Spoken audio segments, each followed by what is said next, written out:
noite, Paulo Moura, cientista político, 14 de agosto de 2022, dia dos pais, estou aqui em Porto Alegre a trabalho, aproveitei para passar o domingão com meu filho aí. Mas o assunto de hoje é a paralisia na campanha do Lula. Paralisia não no sentido físico, como o Lula estava trancado em casa lá na fase da pré-campanha, mas no sentido de que Lula perdeu o rumo, perdeu o discurso. E é sobre isso que nós vamos falar no vídeo de hoje, mas antes eu quero agradecer a você que doa pelo Pix e pela conta bancária do canal. A sua doação ajuda a ampliar a estrutura do canal, melhorar o alcance dos meus vídeos, lembrando que este é um canal que faz análise política com viés conservador, à luz da ciência política e da teoria da comunicação, em vídeos curtos. Se você já pingou seu Pix desse mês, meu muito obrigado. Se ainda vai pingar, meu muito obrigado também. Eu lembro que as Big Tech de mídia social estão boicotando o alcance dos conteúdos da direita. Isso afeta a visibilidade dos meus vídeos, o alcance do canal e a receita. Portanto, se você puder pingar o seu Pix, eu agradeço. Vamos lá, gente. Devido à legislação eleitoral, as campanhas eleitorais no Brasil viraram campanhas de tiro curto. Efetivamente, haverá horário eleitoral entre o dia 26 de agosto e o dia 29 de setembro, e oficialmente os candidatos foram reconhecidos como candidatos, ou seja, podem parar de dizer que são pré-candidatos, que é uma hipocrisia, né? Porque tá todo mundo em campanha já faz tempo, a partir do dia 16 de agosto. Então, oficialmente a campanha está começando, mas são praticamente 45 dias de campanha propriamente dita e pouco mais de 30 dias de campanha eleitoral, nos quais os candidatos majoritários falam um dia sim, um dia não na televisão. Os candidatos proporcionais falam nos dias intercalados com os dias dos candidatos a presidente e a governador. O horário eleitoral, então, tem o presidente, os governadores e os deputados federais num dia, os deputados estaduais e os candidatos a senador no outro dia. Na prática, embora existam pouco mais de 30 dias de campanha eleitoral, são 15 dias efetivos de propaganda eleitoral na televisão. Mas a campanha está acontecendo, está na internet, está nas ruas, né? E o interesse da população sobre a eleição está crescendo. De qualquer maneira, esse interesse começou a se intensificar faz pouco tempo. Então, o candidato, sob essas circunstâncias de uma campanha curta, não pode errar. Lá na fase da pré-campanha, ainda pode-se errar sem consequências mais sérias. Na campanha propriamente dita, o candidato tem que ter o seu discurso, a sua estratégia definidos, partindo de um diagnóstico correto da conjuntura e apostar que essa leitura da conjuntura está correta e acertar na comunicação. Esse é o jogo. Se o candidato entra na campanha errando, ele terá muita dificuldade de se corrigir no curto intervalo de tempo que é o transcorrer da campanha mesmo. E essa é a situação na qual se encontra o Lula. Vocês vão se lembrar que lá na fase da pré-campanha o Lula cometeu vários erros, estava sem estratégia, defendeu bandidos contra a polícia, disse que o Bolsonaro gostava de polícia, não gostava de gente, defendeu ladrões de celulares, defendeu o aborto. Essas declarações todas já estão sendo usadas na internet, vão ser usadas mais adiante aí na campanha eleitoral. E até aquele momento em que houve o lançamento oficial da campanha do Lula, o Lula estava assim, que nem cachorro atrás do rabo. E ali ele foi enquadrado. O PT trocou de marqueteiro, definiu a sua linha estratégica com base em dois eixos discursivos.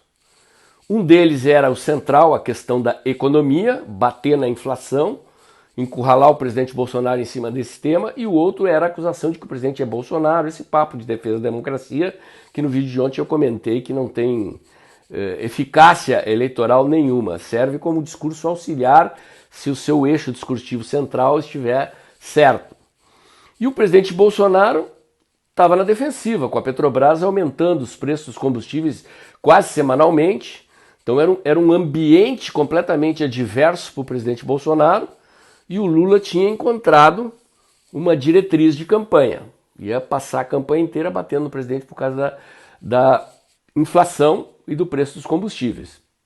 Só que o presidente arrumou a casa.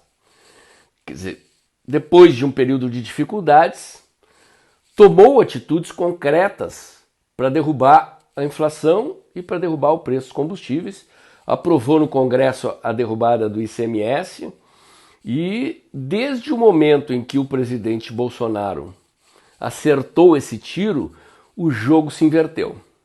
Quer dizer, todos os adversários ficaram paralisados, esperando para ver o impacto dessas medidas e a reação do eleitor a essas medidas para poder mudar sua diretriz discursiva. E o presidente, ao contrário, ganhou fôlego e ganhou um discurso. Quer dizer, ele é o presidente que resolveu o principal problema que estava afligindo a população brasileira nesse momento, que era a questão da inflação e dos preços. E o presidente tem um ótimo governo para oferecer. Acontece que a imprensa, que eu não me canso de dizer, é o principal partido de oposição no Brasil, vem batendo no governo.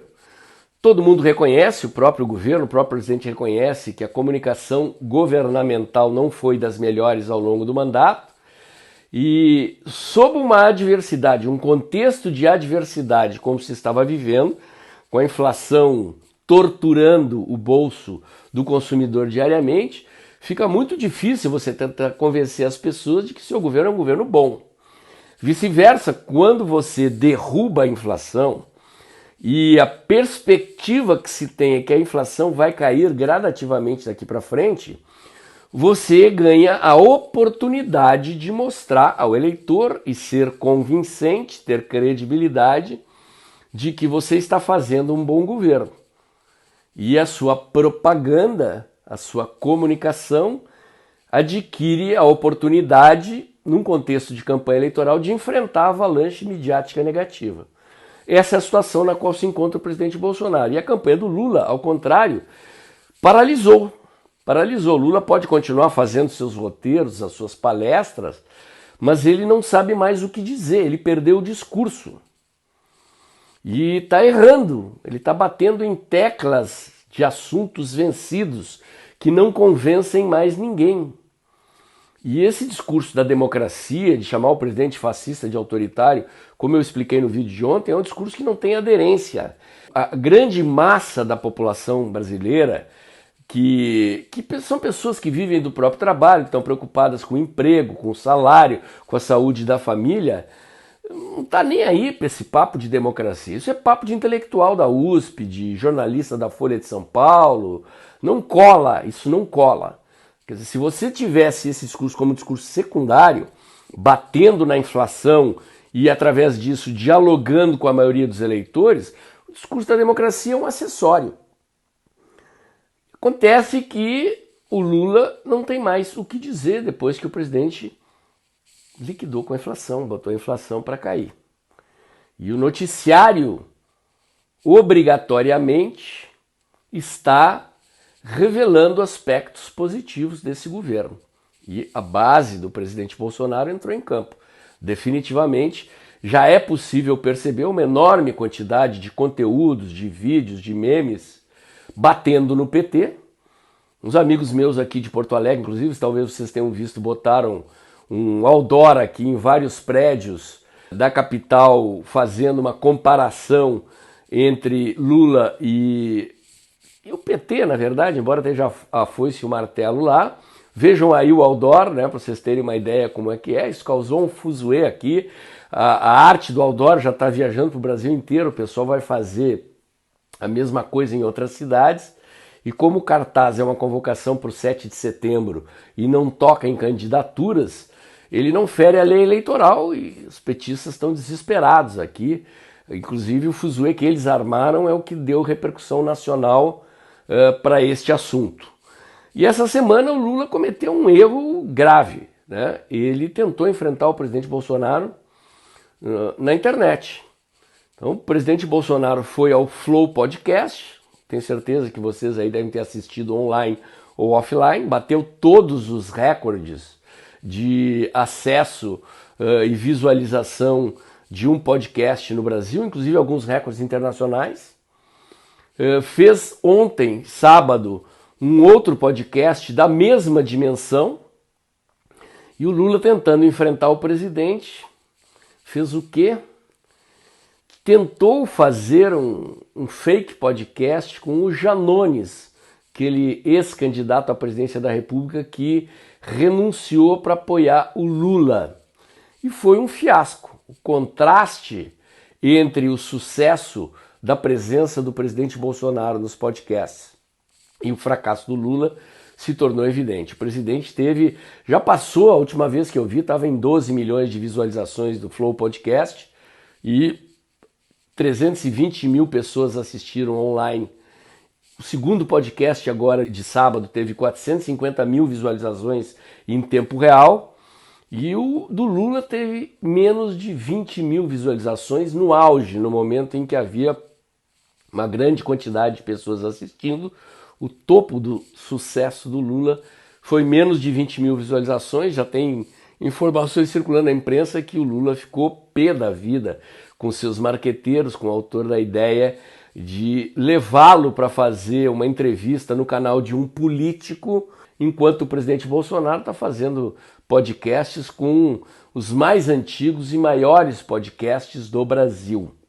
Isso é um detalhe, né? Não se ganha ou não se perde eleição por ter sucesso no podcast, mas num contexto em que você ficou sem discurso, né? Em que você não sabe o que dizer, um erro dessa magnitude transparece para a opinião pública o quê? Força de Bolsonaro, fraqueza de Lula. Lendo a imprensa sobre a questão do desempenho do Lula nas redes sociais, eu cheguei a ver gente escrevendo, jornalistas escrevendo, que o presidente Bolsonaro estaria perdendo para o Lula.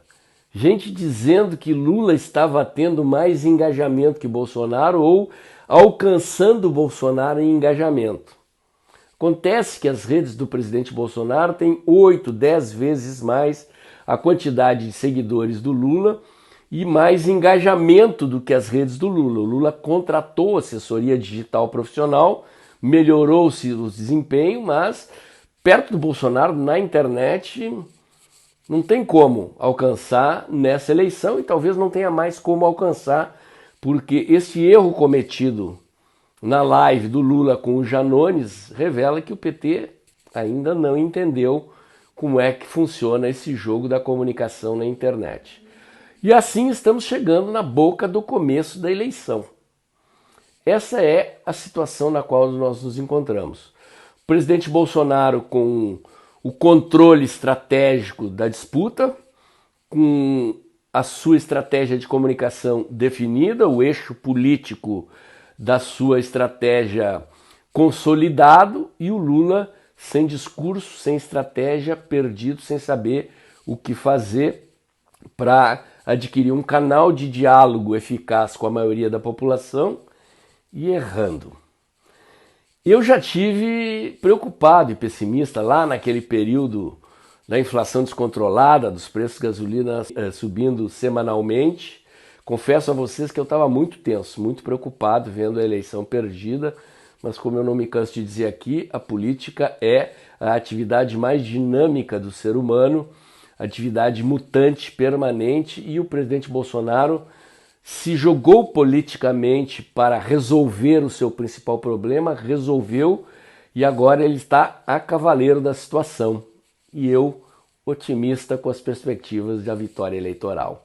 Meu comentário de hoje era esse. Se você gostou, curte, comenta e compartilha. Bota o dedãozinho lá, aperta o sininho para o YouTube avisar você quando tem vídeo novo no canal. Inscreva-se aqui no meu canal. Inscreva-se também nos meus canais alternativos, o Dextra by Paulo Moro do Telegram, o Dextra Jornalismo da COS.tv.